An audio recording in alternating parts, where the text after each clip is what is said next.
Well, good morning and welcome to a little later addition to our daily devotionals during this season of Lent. My name is Shani Campbell. I'm the pastor at South Pleasant Grove United Methodist Church and very pleased to continue this series. I hope you're enjoying it. It's a little harder than some of the stuff we've covered in the past, but it's called The Hardest Part. And we're dealing with the hurt we carry and the hope we find for this Lenten journey in 2025. And so this morning's devotional is entitled Stay Angry. And again, this is day 15. We're on March 21st, 2025, a little later than usual. Got in from our flight to visit some relatives yesterday, kind of late. And so here we are. Better late than never. I do want to point out, I don't know that I've said this before, but these are written by a professor at oh my goodness, Duke Divinity School. It just left me. Her name's Kate Bowler, and I've dropped some of her resources in some of the previous entries. But I want to make sure you understand I'm reading her words for this because this gets really personal today. So I want you to make clear it's not my story I'm telling, but this is so pivotal for a journey of healing that we deal with the anger. And it may surprise you how the best way to deal with that. So let's jump right in. Our scripture for today is Ephesians 4:26. Be angry, but do not sin. Do not let the sun go down on your anger. So already we're hearing in that scripture that anger itself is not a sin. So keep that in mind, okay? It's really important for our healing journey to allow space for anger. And so here is the reflection. Again, this is written by Kate Bowler. I keep a sign on my desk that says, "Stay angry," which I find both hilarious and very helpful. However, the suggestion that we stay angry might feel alarming given our culture's desire to name anger as bad.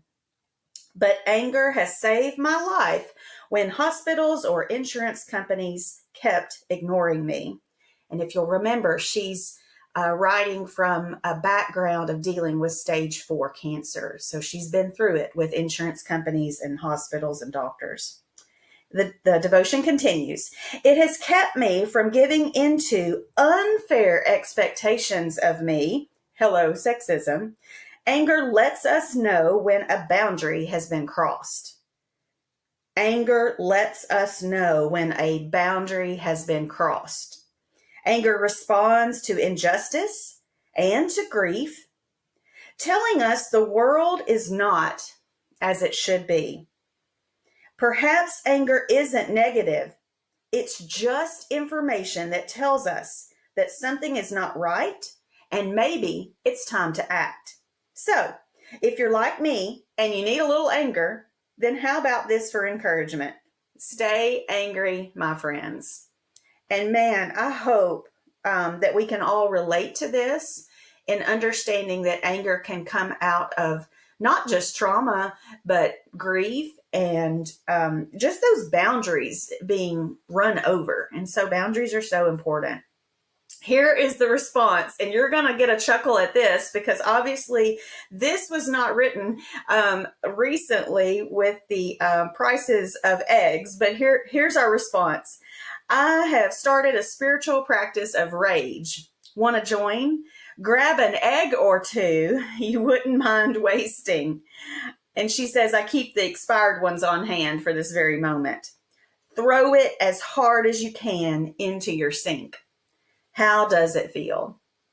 Well, I've got a cheaper version for prayer ministry. Susan and I keep a foam baseball bat, like a little one that like toddlers would play with. And we keep pillows around. And that is another way that you can get some anger out is striking a pillow or some other safe object with something that, won't hurt you or yourself.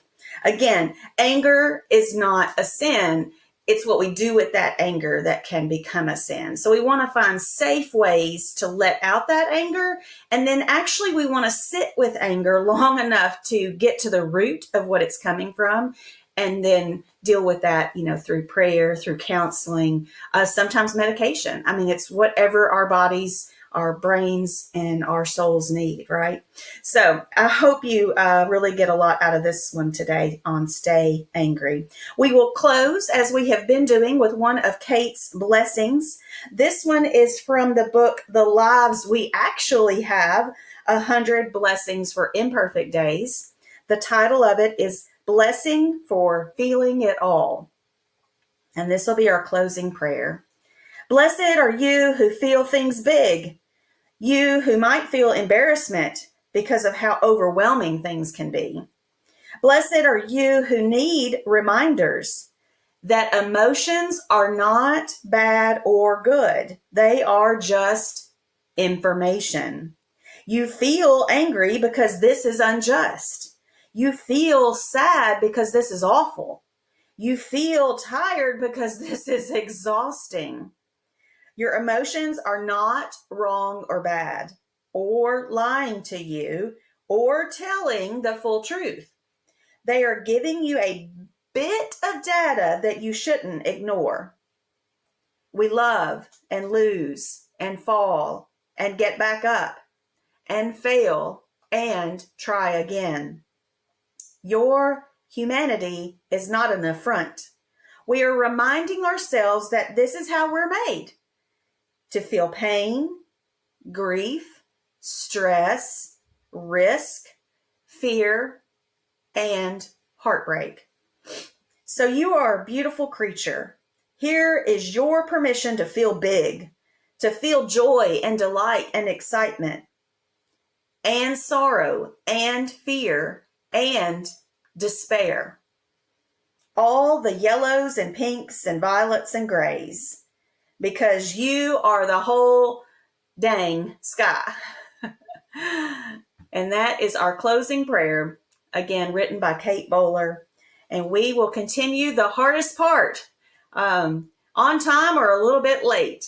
And I hope you will hang in there, because don't forget, this is Lent, but Sunday's coming.